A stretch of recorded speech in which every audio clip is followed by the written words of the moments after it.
Okay, I think it should be now.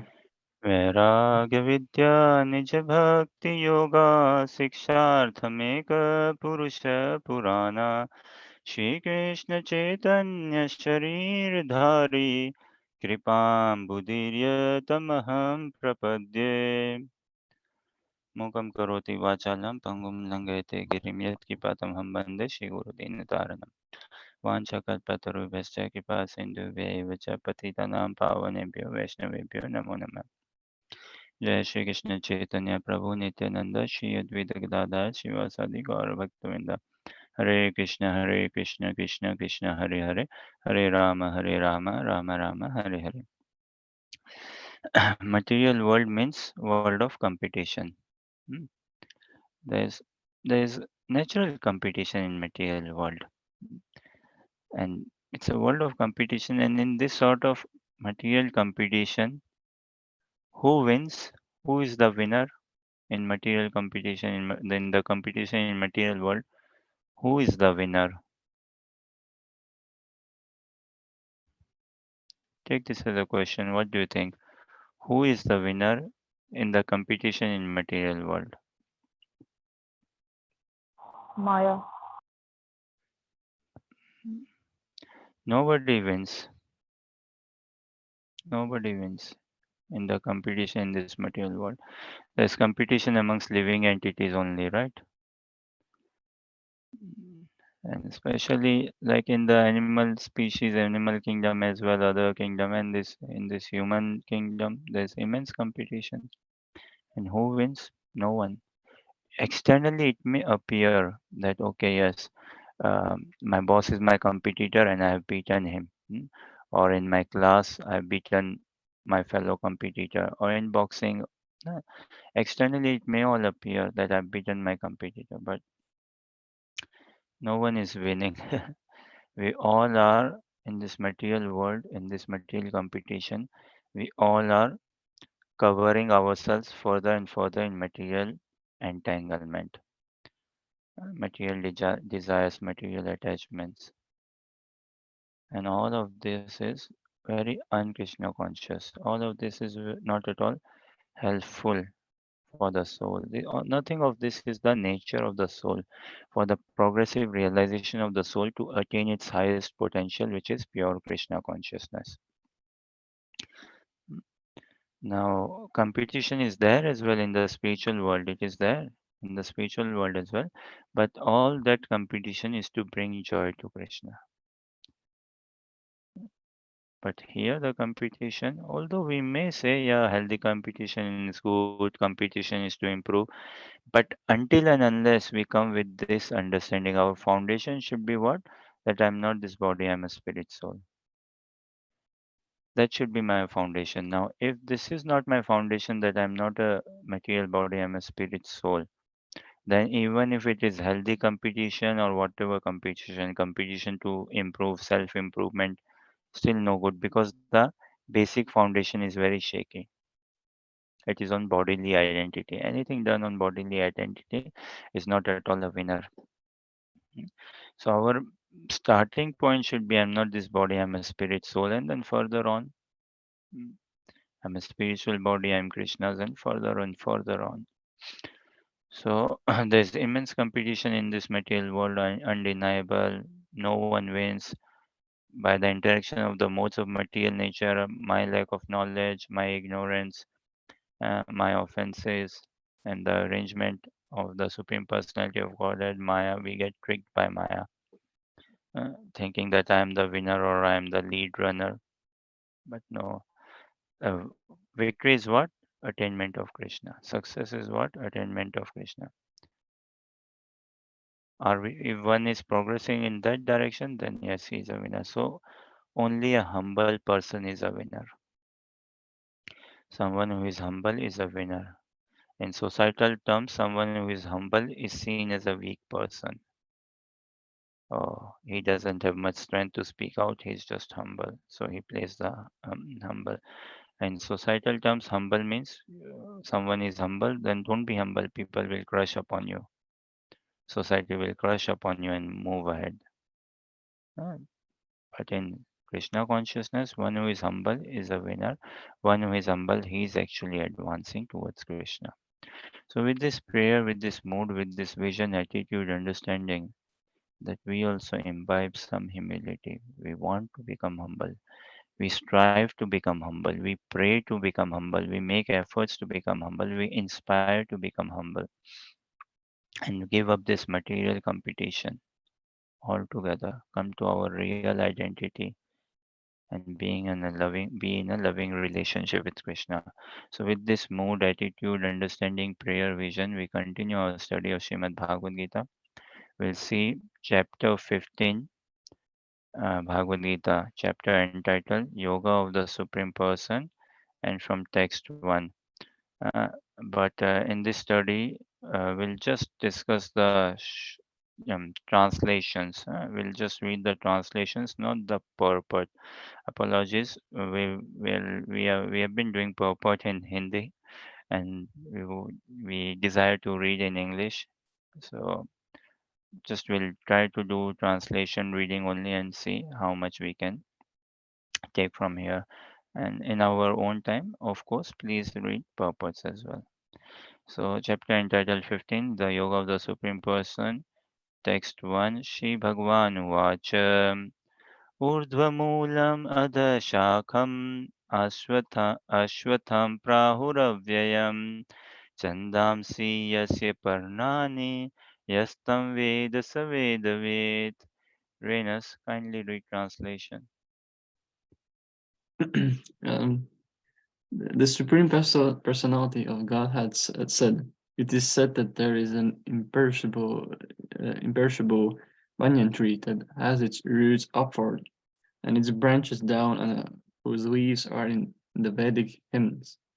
One who knows this tree is the knower of the Vedas." So let's read text 2 and 3 and 4 as well. I think let's discuss them in together. अधश्चोध्वं प्रसृष्टस्तस्य शाखा गुणप्रवृद्धविषयप्रवाला अधश्च मूलानि अनुसन्तानि कर्मानुबन्धीनि मनुष्यलोके. Rajashri, read translation. The branches of this tree extend downward and upward, nourished by the three modes of material nature. The twigs are the objects of the senses. This tree also has its roots going down, and these are bound to the fruitive actions of human society. Hare Krishna. Hare Krishna. Let's see 3 and 4 also. And Harsha can read 3 and 4 translation. न रूपमस्य तथोपलभ्यते नान्तो न चादिर्न च सम्प्रतिष्ठ अश्वत्थम् एनं सुविरुद्धमूलम् असङ्गशस्त्रेण दृढेन चित्वा ततः पदं तत्परिमार्गितव्यं यस्मिन् गता न निवर्तन्ति भूय तम् एव चाद्यं पुरुषं प्रपद्ये यत प्रवृत्ति प्रसृता पुराणे.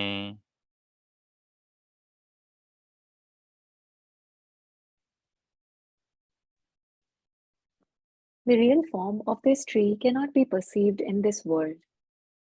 No one can understand where it ends, where it begins, and where its foundation is. But with determination, one must cut down this strongly rooted tree with the weapon of detachment. With determination, one must cut down this strongly rooted tree with the weapon of detachment. Thereafter, one must seek that place from which, having gone, one never returns, and there surrender to that Supreme Personality of Godhead, from whom everything began and from whom everything has extended since time immemorial. So we'll try to see these first 4 translations. It is said that there is an imperishable banyan tree that has its roots upward and its branches down, and whose leaves are the Vedic hymns. One who knows this tree is the knower of the Vedas. So, Renas, have you ever seen such a tree in Latvia or wherever? Have you seen a tree, Renas? No, not Mm, really, not really. um, I do have a like a book that has like a tree and it has its reflection. Uh, like, but I haven't seen anything like that in real life. So, um, well, no, not physically, but if you think about like um how the how the people are living in modern age, then maybe every tree is actually or like this. It's sort of like it's upside down. So if you know yeah, if you understand what I mean. thank you, Renas. So, in material world, there is no such physical tree, uh, which has got its roots upside and its branches down. But this Krishna is helping us understand. We are very upside down. Us are upside down. Sometimes if I spin a bit continuously, then what do I find? Oh, the world is moving. Now, is the world moving or am I moving? Who is moving?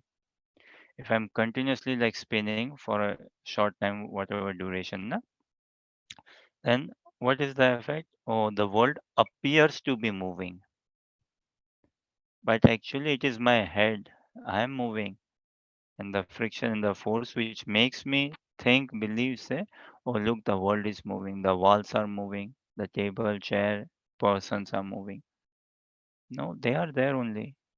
I am moving. So it's the modes of nature. When we interact heavily with them, we think that I am in control, but it is the modes are in control. See, without taking shelter of Krishna, we are completely at the disposal of the modes of material nature. And taking shelter of Krishna, we can transcend the modes. That is the message. Without taking shelter of Krishna, we cannot transcend the modes. We cannot ever. No. With only by taking shelter of Krishna, by taking shelter of the holy name of Japa, then devotees, then only we can think of transcending the modes. Mm. So this tree, physically, we do not see a tree like that has its roots upwards and its branches down, and whose leaves are the Vedic hymns. So we do not see some tree which has got the leaves as the Vedic hymns. Mm. But like we see banyan tree, Rajshri might have seen, Harsha might have seen, I have seen banyan tree, and the roots are so spread out, so spread out. So this tree is what like we ourselves are tiny universe in a way, yes. Carrying this tiny universe. Now, uh, roots are upward, branches down, and so many leaves are the Vedic hymns, as in so many desires we have. So many desires, material, mundane, most of which we don't know as well. Uh, and upside down, we are all together. And one who knows this tree is the knower of knowledge. And s- so, like we will again the same story which we discussed another day. This helps understand this tree and the message Krishna is giving. So the story goes something like this: a queen, she puts her necklace out. She puts her necklace out, say, close to the window. Window is open. She puts it in her necklace, her precious necklace, close to the window, and goes, say, out of the room for a minute to get something. And in the meantime, what happens? A bird comes and takes that necklace away and flies away with the necklace. And now the queen is disturbed. Where is the necklace? Where did the necklace go? She didn't see the bird coming, that the bird flew away. But yeah, the necklace has disappeared, is missing. Uh, and maybe seen the bird or may not seen the bird, but the necklace has disappeared and the necklace is missing from the window. It got disappeared from the pane of the window. And the bird, what did it do? He flew with the necklace and he threw the necklace, say, high up in the sky, and the necklace fell in one of the branches of a tree. And where is this tree? Right on the banks of a river. Okay, so the necklace is lying in one of the branches right on the banks of the river.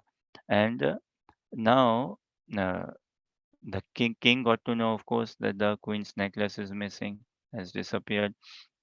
And the king announced this among his ministers, his internal team, and in the kingdom, in his palace, and also outside the palace.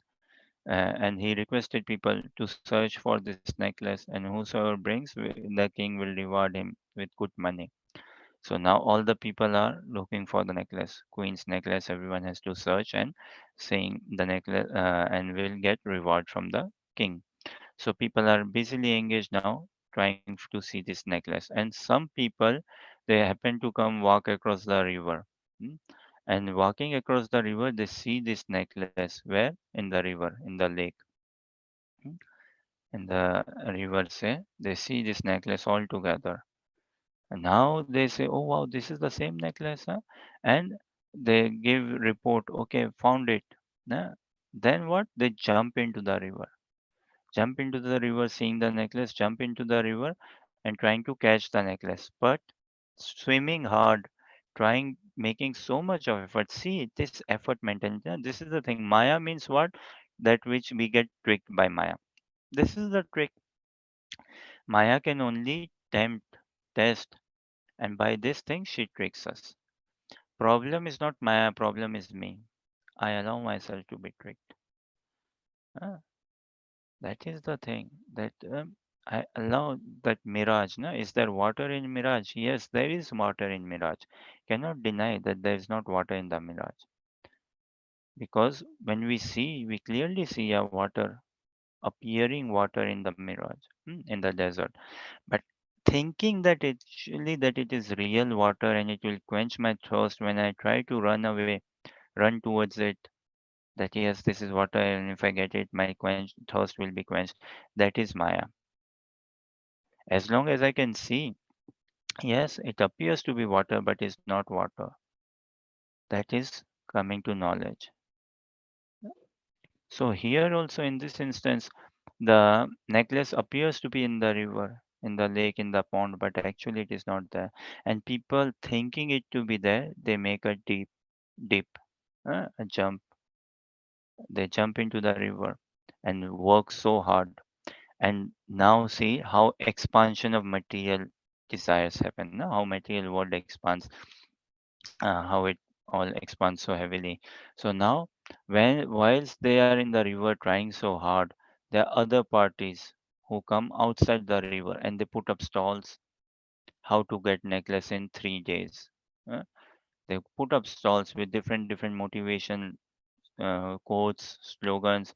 Work hard and get the necklace. Mm, You can do it. Just do it. Just get it. Just jump for it. So like this, there is a good crew, media people outside, mm, motivating everyone. And alongside what? There's stalls for tea, coffee, snacks, people having a party, picnic. Let's see who brings it. All this competition and everything comes up. And people are trying to score out of it.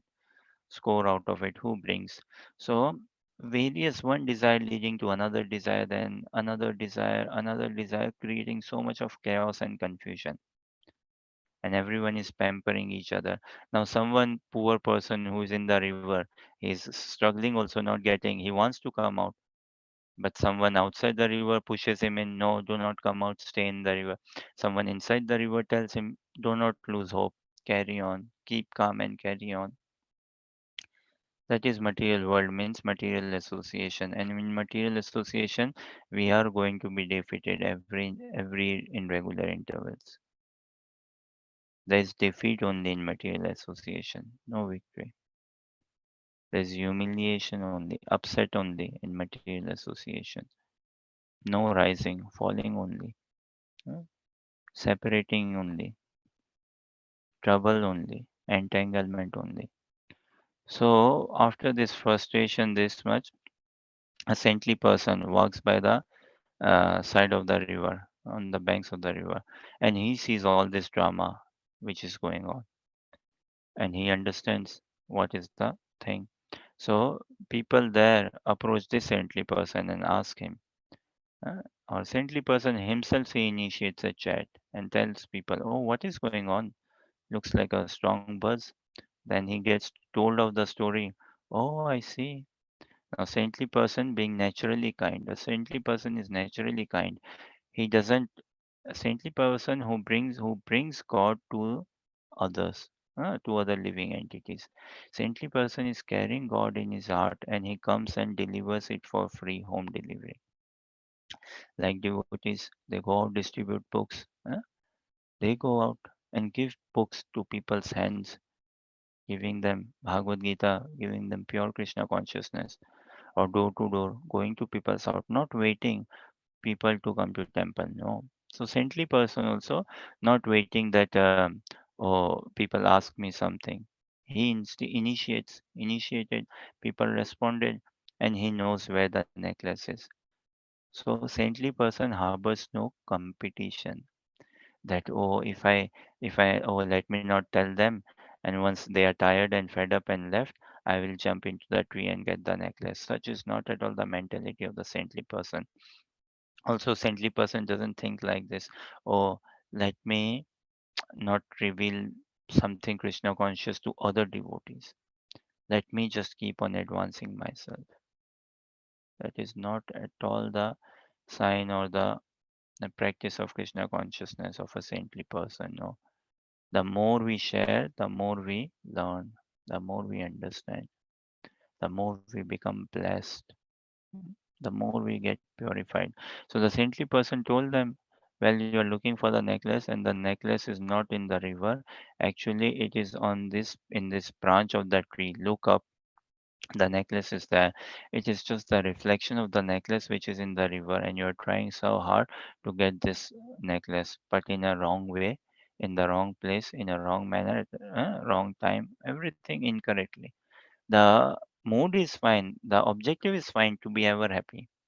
If I get this necklace, I will be very happy. Yeah, that's fine. But seeking happiness in a wrong place, with wrong understanding, mm, with everything incorrect, improper. So this is why frustration. Material happiness means very cheap, very limited. Little bit of happiness and too much of pain. So they might be getting some happiness, swimming in the river, all this pomp and fare, but inside burning, inside not at all satisfied, inside struggling. So the saintly people person came and he told them that the necklace is in the branch of the tree. Then go climb the branch, take the necklace and give it to the king, and you will be then blessed, then happy. Such is what we are doing. This material world is a perverted reflection of the spiritual world, upside down altogether. Hmm, completely upside down. Real happiness is in association with Krishna.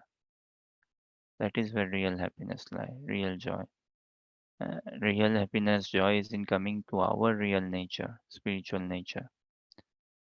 But we are so entangled, so caught up in bodily identity, living in this misidentity that I am this body. And with this wrong identity, I am building a castle of material hopes, aspirations, desire. And such castle is going to be crushed only. And that crushing is death. At the time of death, the castle is going to break, dissolve, crash, fall apart altogether. So Krishna says, we see that the way to cut this tree is by firm detachment, firm conviction, firm detachment. This tree of not of material desires can never be resolved. It's not like, okay, slowly, steadily, one by one, resolve this material desires. No, they have to be cut. This is why we say what? We have to learn this art, we have to learn this science, we have to come to this position of what? dying before we actually die. And what does it mean, dying before we actually die? That is for the body only. So dying before actually die, meaning this material body, material desires, we die of material desires, material attachments, material hope, aspirations. Material means I, me, and mine, not Krishna centered. So anything which is not Krishna centered, anything which is not to bring joy to Krishna, which is not in view of Krishna, which is not in line with Guru Sadhu Shastra, is material.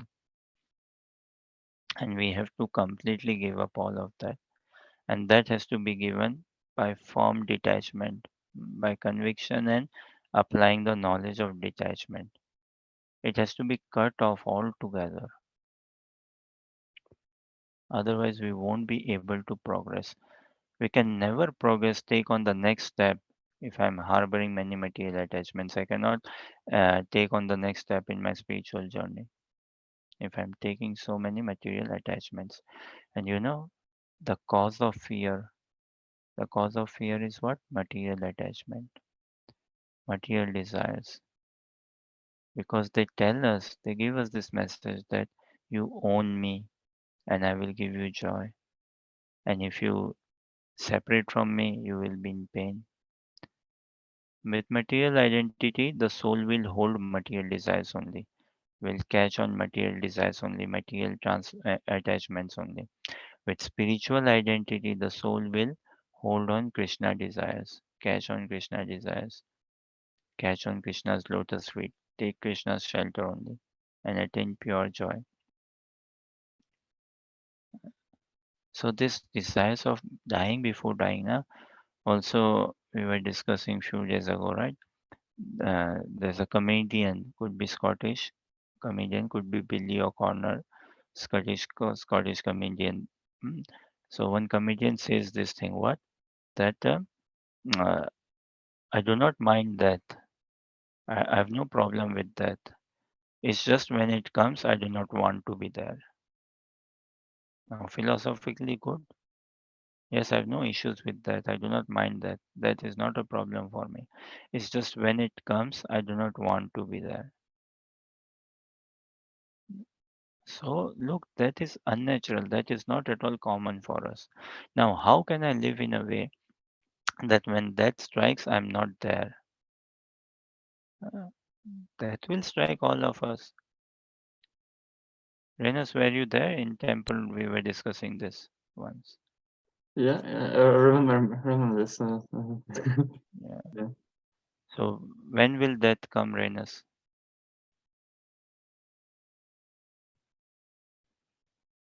Uh, That will come. Hmm? what's the question again? When will that come? You never know. It can come. When will we die? We know when will we die. Tell Uh, you when? Either Monday oh, or Tuesday yeah, right. Yeah. or Wednesday or Thursday. If not Thursday, then Friday. If not Friday, then Saturday. If not Saturday, then Sunday.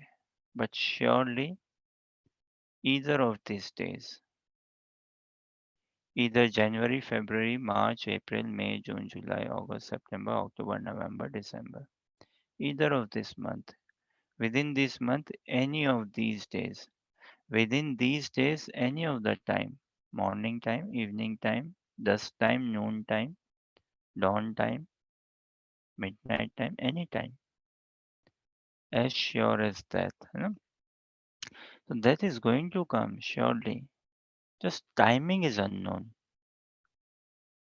Timing is unknown. So if something timing is unknown for it, we should not too much worry about it. If something is for sure, what is there to worry about it? If something is really sure to happen, as sure as that, so one should not worry about it.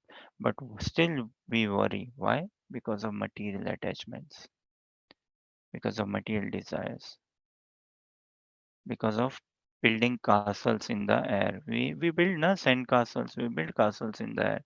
Now, when we go to beach, we can tell the child, Oh, don't build castles in there, or don't, okay, build castles in the sand, and then we go back home, and the child might cry, oh, my castle swept away. Mm. But a grown-up person knows it is temporary only, it is for play only. You know, people say, scriptures say, life is what? Dream-like. Dream-like, no? Means it is not real. Uh, it is temporary, but not fully real. Dream-like. It is not a dream as well, but it is dream-like. In the sense, exactly in this sense, when an actor and an actress say, in the movie, they may appear to be in love with each other. In the movie, they play role that hero is um, the actor could be this educated working in this company, and the them both hero heroine could be playing the role of doctors, but only in the movie. So what in the movie they are doctor like, they are actually not doctors. They are playing the role. They are playing the role. So in the movie, the hero punches the villain, and heroine is in danger. In real life, not, but only in movie. So danger like, hero shows his strength and all. Hmm? So that is, so when they are playing the role in the movie, they know, okay, when the director says action, so they script oriented. They give that dialogue. They go through the drills and everything. Do take one, take two, go through all those things. But they know that we have learned all this, we have mugged it up, and we are just playing a role. So you act as if you are a heroine, I act as if I am the hero, and we act as if we are in love. But once the director says cut, hmm, action over, then the hero is no more in love with the girl. The girl is also could also be no more in love with the boy. Hmm? And no more those, they don't associate themselves as doctor. They don't associate themselves as like that the girl is in danger or the boy is going to punch someone. Nothing like that. They know that actually I have a real relationship. The hero might say, well, in movies only you are my wife, my real wife is this. Hmm? Likewise, we have to play this role, live this life just in this fashion only, exactly in this fashion, dream-like. That in reality, in real reality, I'm a spirit soul, I'm Krishna's, I have a spiritual body, I have a spiritual identity, I have a spiritual role, spiritual engagement. But for now, I'm just playing this role. So this is how, na, with this knowledge, I can develop detachment, live in this world and not be of this world by taking myself to be a hero, heroine, and just playing a role in this world. That I'm just playing a role and not get any entangled, not get any caught up in the affairs of this world. Just do it as a duty, doing the needful, playing a role. Otherwise, if I become obsessed, na, we see na some person, was it an Australian actor or someone who played the role of Superman or Spider-Man, and he was so obsessed in that role that after the through before the movie, during audition or before the movie, the scenes were going on, he used to dress, act, everything like a Superman or Spider-Man because he wanted to go so much into the character, so much into the character. Then during the movie shooting also, he was playing the role. After the movie was released, he was still playing the role. And in that Spider-Man, Superman spirit, he got so much into depression. He got into depression and committed suicide. Anyone knows heard of this? If someone knows, then share what is the actor's name, or can check it out. This is a real thing. Some actor, he went so much into the role that he identified the role to be real, to be himself, and he forgot his real identity. That I have a home, I have a house, I have a wife, I have a children. Hmm? This I'm just doing as a profession, actor, and I get money out of it, some popularity out of it, some satisfaction out of it, but I'm not this character. But he got so involved in the character. that he lost his real identity, and he was later on went into depression and died, possibly committed suicide actually. That is material entanglement. That is material attachments. I am forced, or I force myself to believe that I am this body. I force myself to believe that I am having all these bodily experiences. We need to definitely need to learn the art of how to die before I actually die. Huh? Because if not in this life, if I do not become Krishna consciousness, it is not like after death suddenly I will become Krishna conscious. No, we have to become Krishna consciousness conscious in this life itself, while living, while living, while living. We have to become develop absolute vision, absolute identity, absolute love for Krishna. This is why in this life itself we have to aim for minimum attachment, and we must make full efforts to come to the platform of attachment. Until interest level, we cannot be saved or helped. No, we have to make that extra effort, cry out, do good japa, pray to develop attachment. Smaranam charanam premna तव देव सुदुर्लभम यथा कथंचित नृहरे mama bhuyadaharnisham. This is Sridhar Swami's commentary on Srimad Bhagavatam. We see on 1087.23 in the purport towards the end. Sridhar Swami comments this Charana Smaranam Premna. Charana means lotus feet. Smarana means remembrance. Premna means out of love. Tav Deva Sudurlabam of your lordship is very difficult. Sudurlabam, very difficult. Yatha Kathanchit Nri Hare, but somehow or other, O Lord Hari, make this possible. Mama Bhuyad Aharnisam. Help me, make this possible for me day and night that I remember your lotus feet lovingly. So, this attachment we have to develop that day and night, wherever we are, we should be thinking of the divine couple and we should be dovetailing our lives like this only. Becoming a devotee, living fully in the association of devotees. So, this minimum attachment has to be prayed, called out. Otherwise, lots of distraction. Otherwise, I am living in Maya. I am living in Maya altogether. We have to wake up. We are badly sleeping, badly, terribly. Do not know how much materially conditioned am I. And I can never know, and there is no need to know also. But effort has to be made in doing good japa, in good reading, good association, making good plan, vision, taking good association, mm, taking good inspiring association. So this life is like a dream only, dream like. But problem is I take this dream to be reality. And what is real reality? I take it to be imagination. What is real reality? Spiritual world exists for sure. Krishna, God exists for sure.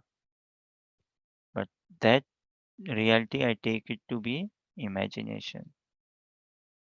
Mm. The more I become convinced Krishna exists, the more I become convinced spiritual world exists, the more I become convinced I have a spiritual body, I have a spiritual role, I have a spiritual engagement which is eternal. With this knowledge, detachment will come. Without this knowledge, no detachment, no real detachment will come. And without detachment, how can we advance in Krishna consciousness? So another we saw another story. What that a family from a family, a group of family friends, say 100 odd people, they went for wedding to attend a wedding for wedding reasons. They crossed over from one village to another. And how did they cross? They went over by river. The river was in between two villages, and they crossed it by sea water boat. Fine, and they went to the other village, stayed there for a week, did the marriage ceremonies and all festivals, and now is the time to return to their home village. So cross the river again by boat, and this time bring the bride as well with them. So they have packed everything, all the items, and boat is nicely loaded with items, and all the people are set in the boat. Boat is big and strong enough, and they have a bit of a distance to cover, a bit of a river to cover. Now it is evening time. Still, the boatman is very trustworthy and they want to move on. So they take this decision, okay, let's go. Now, evening time, night time, dark time, the boatman, everyone is seated and luggage is arranged. Prasadam, food is also there nicely. And boatman is very trying hard, applying lots of pressure, efforts, and he's rowing the boat.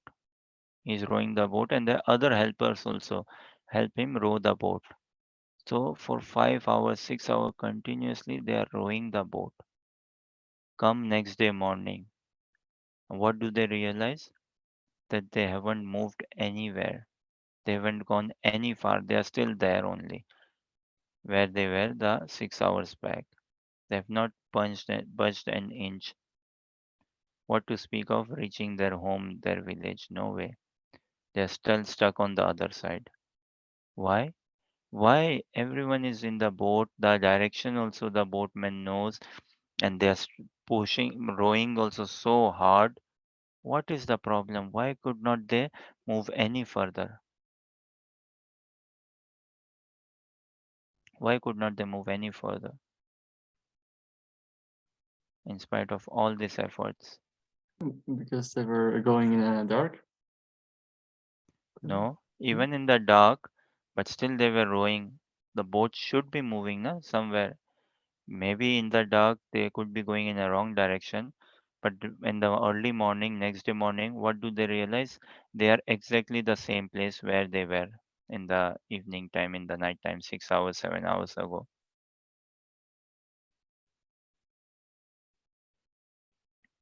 Why couldn't they move any forward? Because the boat was locked or tied to the anchor, to the post, and no one took that chain with which the boat was tied to the anchor to the post, with which it was locked. No one took that chain off. No one cut the rope off. So the boat was still tied to the anchor, to the post. Now, if the boat is tied to the anchor, no matter how much fast one is rowing, no matter how much hard is one rowing, they cannot move forward, cannot at all move forward. Such is our situation. We are trying so hard, working so hard, but are we progressing? Are we progressing? What progress have we made in this life? How much? Real development, real progress is progress of the consciousness. Hmm? How much have we developed in our consciousness?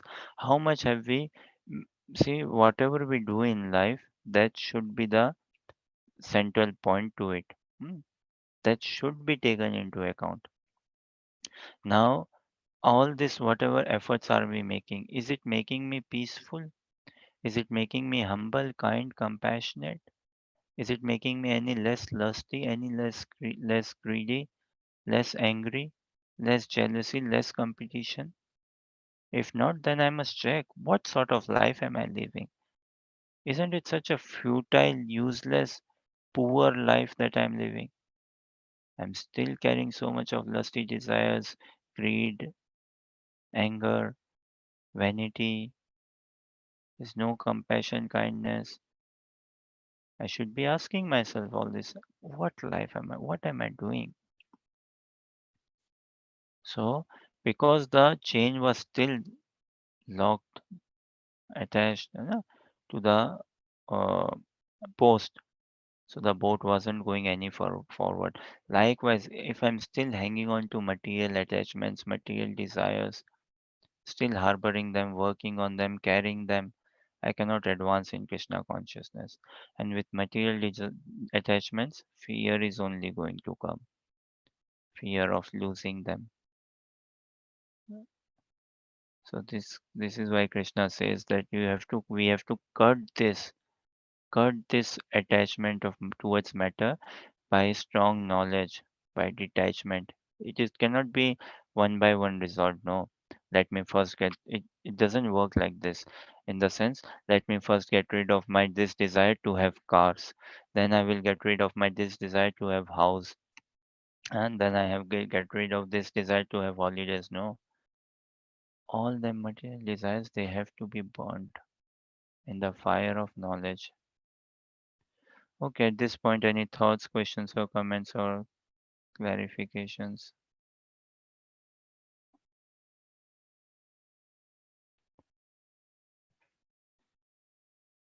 Let's see if we can read fifth also. Not sure how much we'll be able to discuss, but let's see if we can read fifth as well. So these first four shlokas, yes, that is the message to understand that this uh, material world is a perverted, upside down reflection of the spiritual world. Joy is there, real joy where in spiritual world. Uh, Real friendship is there in spiritual world. Here is just a glimpse. Here is just a glimpse. Prabhupada gives this example in his book called On the Way to Krishna. It's a small book. Prabhupada gives this example that uh, now real happiness is in the spiritual world. And in material happiness, it's not that happiness is not there in the material world, but it is very tainted. It is very tilted. It is very short lived. It is very temporary. So Prabhupada gives this story, shares this story in his book On the Way to Krishna. The story goes like this, that a person gets to hear of sugarcane juice. hmm, Sugarcane juice. So he's told, oh, sugarcane juice is very sweet, very relishable. So, oh, is it?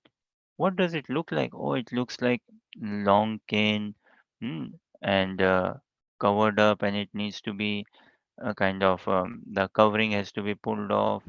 hmm, And then you bite, chew into it, you will get such juice, pure nectar, very sweet.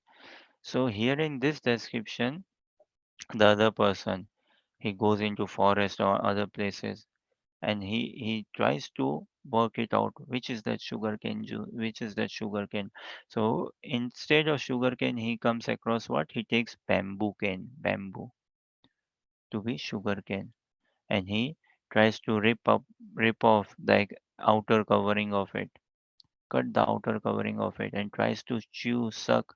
Now bamboo cane also very difficult. He's trying his best. Still some water is coming, some juice is coming, and he takes that to be real fun, to be real enjoyment. Oh, and he takes that. Oh, this must be the sugar cane he's talking about. This must be it. There's no other sugar cane, and I don't want to try. I've tried enough. Let me continue with this only. That is like this sense enjoyment or physical enjoyment, men and women enjoyment. Hmm? That, oh yeah, this must be it. This is the highest deal. This is the best fun. Real this enjoyment is in purity, being pure. That is where the real enjoyment is, not in flickering enjoyment. So that person takes bamboo cane or any other cane to be like sugar cane and thinks that, okay, yes, this will give me joy. How much liquid is there? How much water? How much juice is there in bamboo cane? Little, or any other cane for that matter. Very little, but takes it to be true. So real joy is in sugar cane. Real joy is in spiritual practice, in Krishna consciousness, in doing japa, and in aiming for spiritual world. How many of us aim for spiritual world? How many of us are convinced that spiritual world exists? How many of us are actually convinced even that God exists? Now, if God exists, then is it not such a irony and poor show on my part that I'm keeping myself from distance from Him? I'm still not having a strong connection with him. Hmm? Such a poor person I am then. What sort of man am I? If I still believe God exists, why am I not living in a relationship with him then? So how much do I actually convinced Krishna exists, spiritual world exists, love, pure love exists, and it is in good association we want to make this conviction, we want to come across this desire and make this our only aim and goal in life, to attain Golok Vrindavan, no other aspiration, no other. So we go for the real thing, go for the real reality. In a forest, we just go for the sugar cane, not for any other thing. Any other thing won't satisfy us, can never saturate us. So we should not allow ourselves to be any sidetracked and slowly, steadily, but cut off these material attachments altogether and embark on this journey towards Krishna. Okay, I take another pause. Any thoughts, questions, or comments?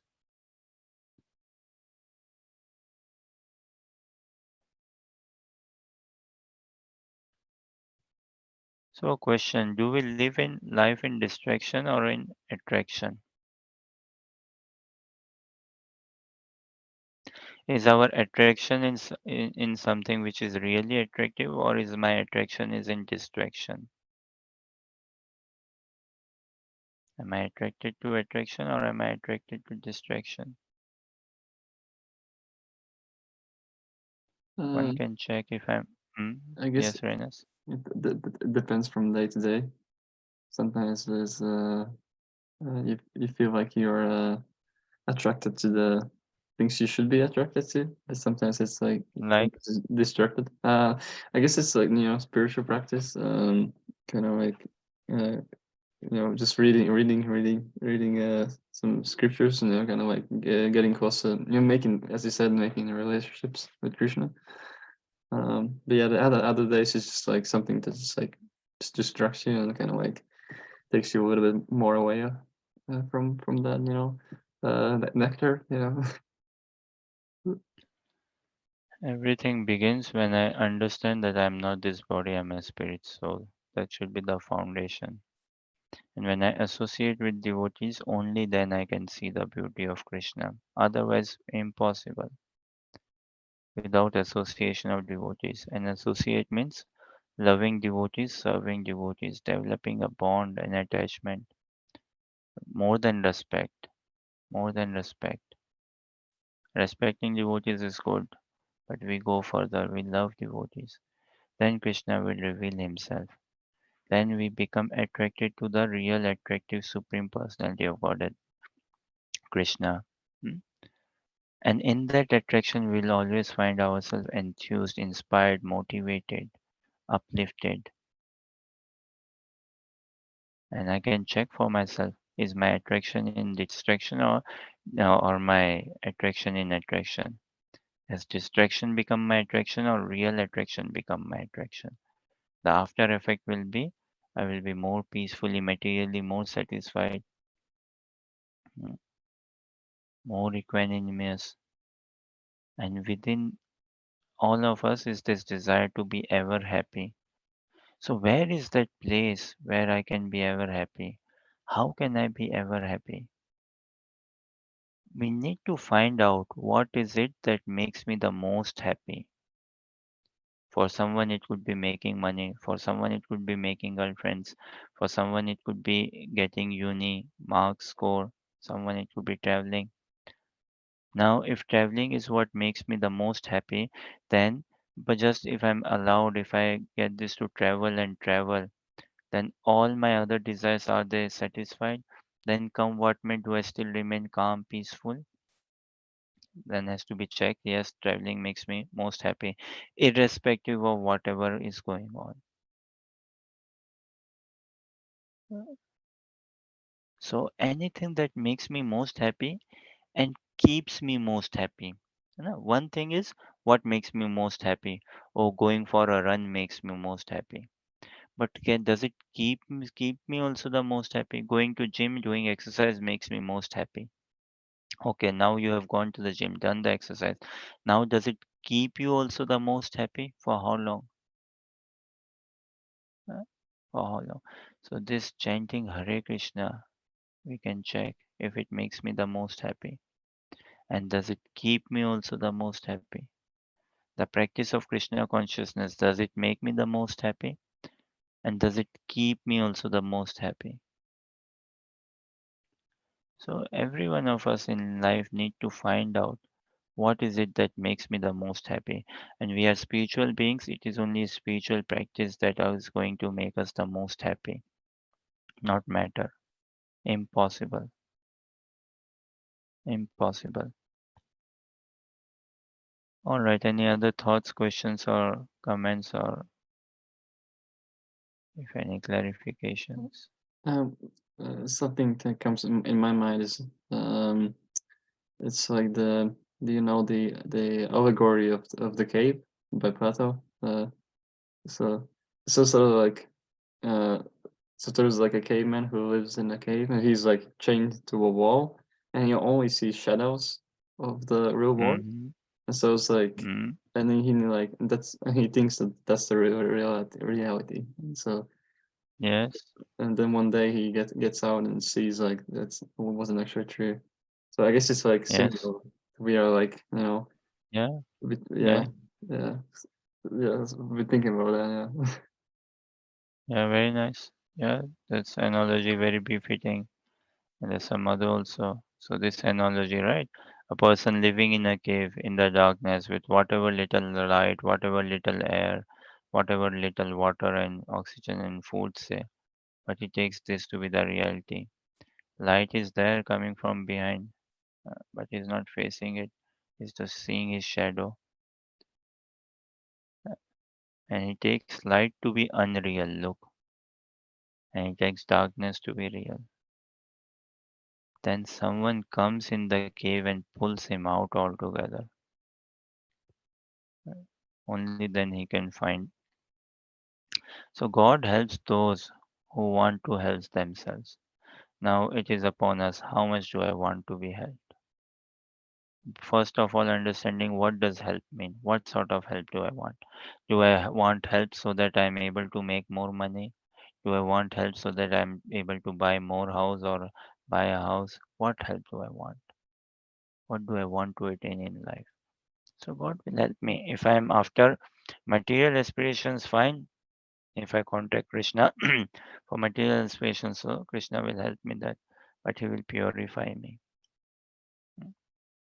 So help is round the corner. Depends what sort of help I want, how much help I want, how much I am willing.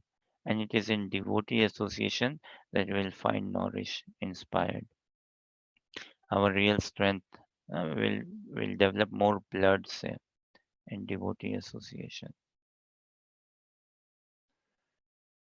Okay, I think we can leave it here, and tomorrow we'll see fifth shloka, chapter 15, and text 5.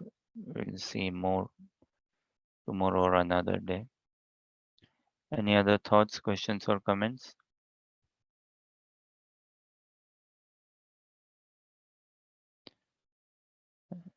Similar, another like a person, he's uh,